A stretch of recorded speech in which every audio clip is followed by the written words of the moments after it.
What is up, you guys? I thought today I'd make a Valorant agent tier list just because I felt like it.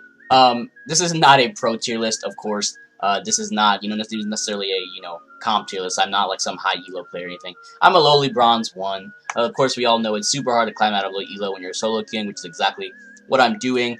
So, this is not, godlike player makes tier lists. It's the end-all be-all. You must watch. It's just one man's opinion. I think I put in enough hours, with the game. I played with all the agents, not a ton with all of them, but I've of course seen a lot of them as well, just in matches. So I think I should make this tier list just because I want to. Anyway, let's get right into it. Let's start just from the top here. We're just gonna go left to right. We're gonna be putting them in order. A lot of it is going to have to do with ease of use. A lot of it's going to have to do with whether they need a team to play around them. A lot is going to have to do with, if most people can use their utility to its advantages. I'm not going to be going into the kind of specific setups on maps or anything, but I might get a little bit into that, but let's just get right into it. Phoenix, easy S tier. Pretty much S tier on anyone's tier list, and it's for good reason. I mean, the dude is a duelist who has a great flash. He can swing off it really easy. Teammates can swing off it really easy. Doesn't last long, but it lasts long enough. Can at least make people back off for a second. He's got a self-heal. Matter of fact, 2 of his abilities can self-heal. One is a freaking wall that blocks off sights and can be curved. The other can be used as an AoE as well if you really wanted to, for damage, and then both of those can heal you. And then he's got his ultimate, which is a second life. You run in like a banshee to somewhere, and you pop off 2 or 3 kills. Even if you don't get the kills, you get the information and you get the second life. There's no losing with Phoenix, even if you like have it, just half a brain. So Phoenix is S tier easily. Sky. I find her hard to use, and I find her hard to play with. In solo queue especially, so many Skies are so focused on controlling that friggin' bird to flash the enemy that, like, you get flashed every time. Your team gets flashed, you all die, it doesn't make a difference. They don't even flash the person. She's standing still out in the open. Most people, at low elo don't understand how to hide, so they get shot in the face. I mean, her dog is cool, I guess, if you want a near sight, but those abilities can be shot. Her heal is decent. Not as good as Sage's in my opinion. And her ultimate, what? Easily the enemies can just hide from it in a corner and just take the near sight for the few seconds. Or you can shoot it out really easy and then it's done. It's over. Yeah, Sky is just not great to me. C tier, I don't think any of the agents are bad enough to be in D tier. I think Riot has balanced them well enough that none of them are falling that far. But, yeah, Sky, not my cup of tea, and I don't think she's very good anyway. Cypher, I'm going to put him in A tier. The reason Cypher's not in S tier is, I think, and I might catch him flack for this, but his ultimate is good. I understand information is king in a tactical FPS like Valorant, but one ping of everybody in the map where they are at that exact moment, it doesn't help a lot. They usually move right afterwards if they have half a brain. I mean, his trap setups are great on post-plant or, to watch flanks or, of course, just to set up defense out of sight. At least to let you know where the enemy's coming from and when they're coming. Most of the time, no one ever trips on trap wires, from what I see. But if you're good enough Cypher and you set it up correctly enough, they will, I guess. Cyber Cage, that's a great ability. But it just is kind of... He just kind of misses the mark for me. And if you're a Cypher that does not communicate, what are you doing? If you pick Cypher and you literally don't even use any callouts, you're useless. What is your information doing at that point other than just being information like just for you? I mean, of course, if you ping somebody with your tracking dart, but other than that, it just doesn't. He doesn't quite reach S tier for me, but he's definitely good enough as far as information gathering, which is huge in a game like this to be an A tier. Brim is S tier with the buffs in 2.0. I think Brim definitely deserves to be S tier because I already like the Brim smokes. I like that they can just take away so many different angles on attacker side or defense. I mean, it really doesn't make a difference. If they're placed well enough, they either have to walk through them or wait, and that gives you a lot of time to kind of figure out what you're gonna do. They might have to rotate on defense or what have you. You can get on site easier on attack, a lot easier. His Molly, obviously great for clearing out corners, just for being an AoE, flushing out, being great. His Stim Beacon is good. It got a buff. It got a radius buff in 2.0. And, you know, it's good. I just think it's his weakest ability, utility-wise, just because I think people aren't standing out in the open enough to, like, use stats in a way where they won't get shot in the face, you know, and you feel like he lays it down, you feel like you have to use it, so you kind of just, like, do it, and maybe you die. I just don't like it a lot, but at least it's quick cast now with 2.0 as well. Another thing is his smokes aren't hollow, which means people will be a little more hesitant about pushing through his smokes, as opposed to Omen smokes, which I'm going to get to. Omen smokes are hollow, which means, at least I feel, a lot more confident pushing through those smokes. I don't know about you. But his ultimate, I mean, you don't, for me, post-plant or defending a bomb, you don't even have to be looking at sight if you have it. Don't even have to be looking at spike. Kind of, you can set it up like a lot like Killjoy's Nano Swarm and Alarm Bot, to where you really don't have to be looking at it to get like a kill or just to get them off of the spike. You just pop that ultimate, and they have to move or die, and it's great. I think Brim is definitely an S tier hero after the 2.0 buffs, plus the smokes last 19 seconds. I don't know if I said that. That's 4 seconds longer than Omen's. Sova, another S tier. I know I have a lot of S tiers right now. I'm about to have another one. But I promise there won't be more S tiers than anything else. Sova's S tier, it's pretty much agreed upon. By the way, this tier list, they're not necessarily ranked in any particular order inside the tiers, so don't worry about that. But S tier, as far as information gathering, he's got a recon bolt that recharges, so you can use it for free pretty much at the start of every round. You have to shoot it out, and it pings them 3 times if, you know, they get caught by it all those times. What else? Recon drone. Pilot that thing anywhere. I mean, it's pretty simple.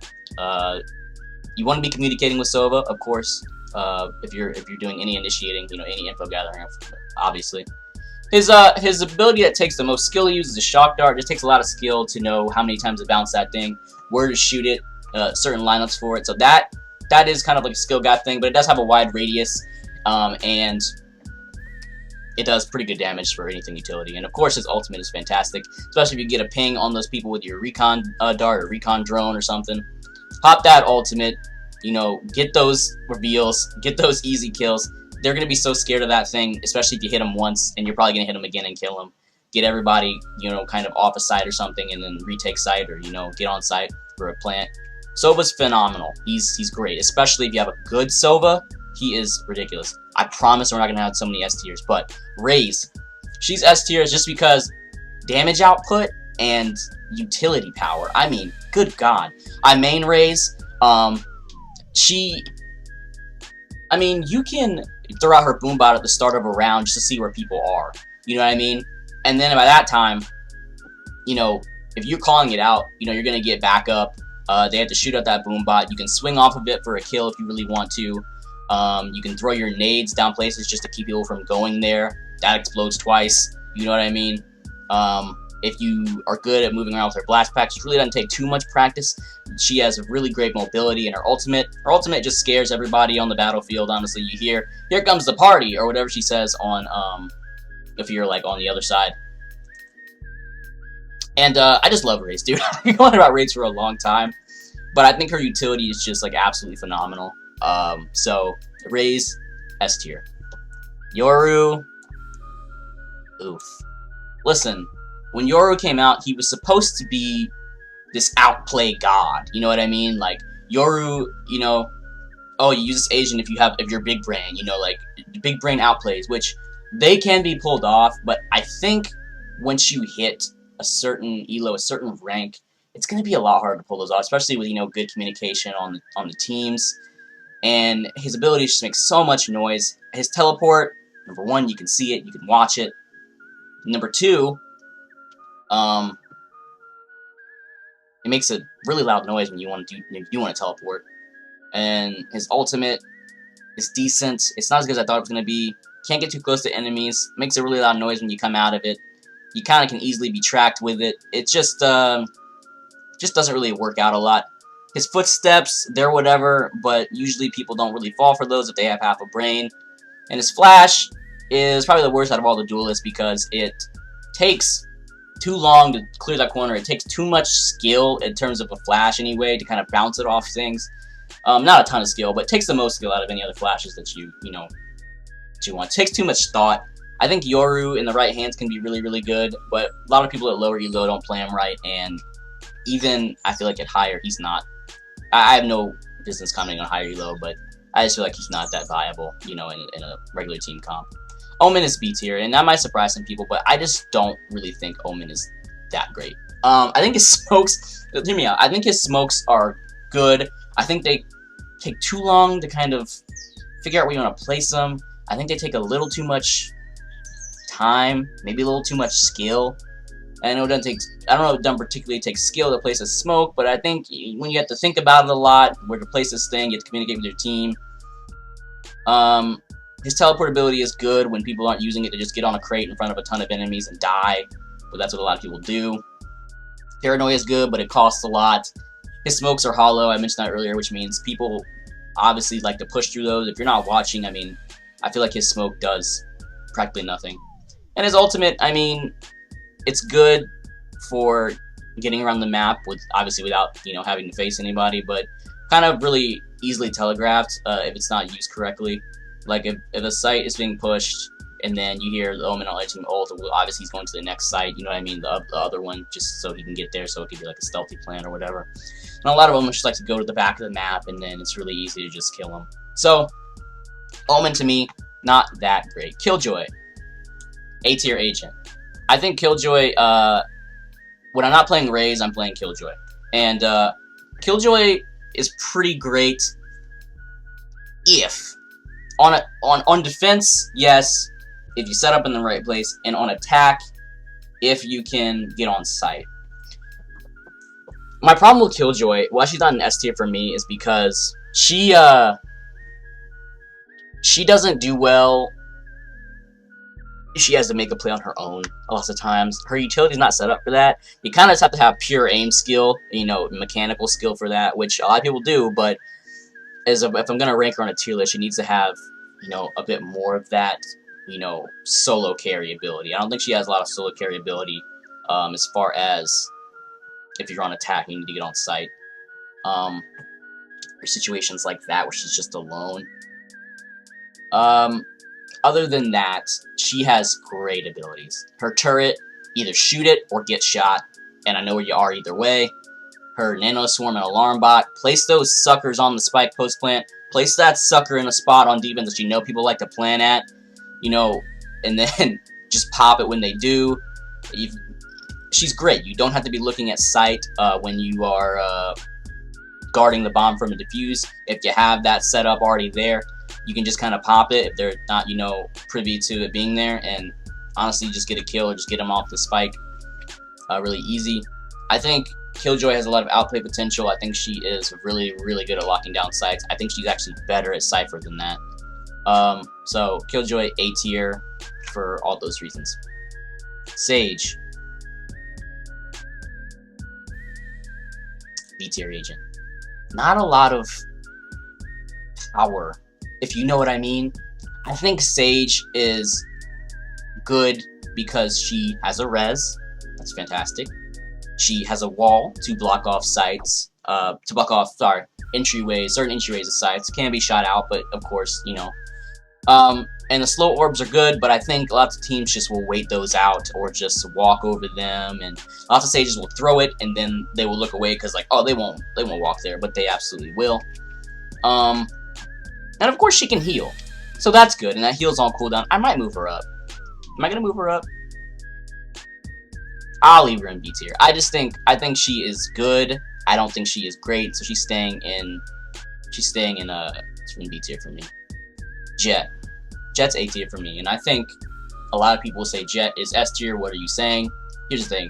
Jett is great because she can get on site super quick. She can move around the map super quick. She's a great operator because she can shoot, dash. You know what I mean? She's super, super evasive. She's got her clouds if you know where to throw them. Really great at, kind of getting away from things. Updraft is great just to catch people off guard, for getting information even. And her ult is good, except for the fact that you have to have skill. And that is a lot of the basis for this tier list is ease of use. And the thing about it is, I know those knives, they're super accurate, but sometimes if you use it, they act really, really weird.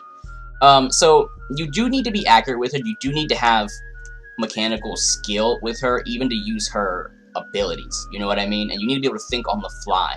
Which for me, I think what's keeping her from S tier is ease of use, is ease of access. And that might sound weird to some people, because some people are like, well, it's easy to use Jett. Well, not for everybody. I know when I first started, you know, it's not easy to use Jett, because, like, it's hard for me to do things. So I'm just thinking of all the noobs out there when I'm making this tier list as well, basically. So, Jett, in this tier list, she's A tier and not S tier. Breach, another A tier agent. Breach, what's keeping him from S tier is the fact that he needs a team to play around him to get his full, his use out of his whole kit. I think Breach is honestly a great agent, and if you do have a great team to play around you, he's S tier. But I'm thinking of all the solo queuers out there like myself. He's A tier because if you don't have a good team, whether they're just not very skilled, or they don't listen, or they're toxic, or what have you, they're not going to swing off your flashes correctly. They're not going to, you know, take sight after you ult, or take sight after you shockwave, or really understand what you're doing with your aftershock. So you need to be able to communicate with your team a lot, and Breach is good. At least his flashes are for when, you know, you're alone in that kind of a pinch. Take a long time to get out though, so he's good, very good when he's around a team. So he is A tier in this tier list. Viper, another A tier agent. I know she is making waves in the European scene right now. There's like some insane kind of setups you can do, like really good lineups for taking sites, for defending sites, especially on Icebox, I hear. And I think that's making its way here in the pro scene. What's keeping her from S tier is just the fact that you do need a team to play around her like Breach. If you don't have a team to play around her, she's almost completely useless. And a lot of times, you don't have that.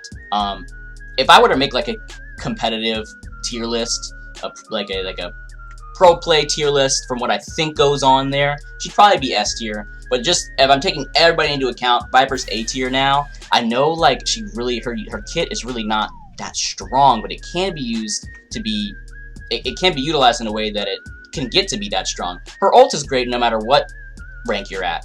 Pop that sucker after you freaking plant, and you're golden, you know. Or you want to defend the site. If you know how to work your way around, you know, that smoke, and, you know, stay in for the 4 seconds, and maybe pop out, do whatever you want. Really easy to work around, really easy to take stuff with. And finally, we have Reyna, who I am going to put in A tier. Reyna is not S tier to me because, for the simple fact that her kit means nothing if you don't get kills. And a lot of games, you know, I don't care what elo you're at, you're going to have bad games where you're not getting kills. And if you're not getting kills as Reyna, you're not doing anything. Point blank, period. Her whole kit is revolved around if you can get the kill and dismiss or heal or do whatever. Now, the reason she's not in B tier, I think her kit is very, very one note. And usually I would put a one note kit in B tier. But she's A tier because it's so strong when you do get a kill. I mean, you can heal up a ton. You can go invulnerable with her ult. I mean, basically with her ult, you are like very, very scary. Because, you know, the reload time, the rapid fire, the freaking dismiss and heal at the same time. With her ult, you're insane. But it's just too one note. She's just a little too one note for me to place her in S tier, you know, knowingly. Yeah, so that's my tier list.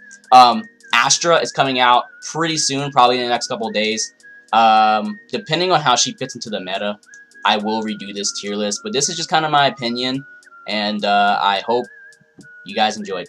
Peace.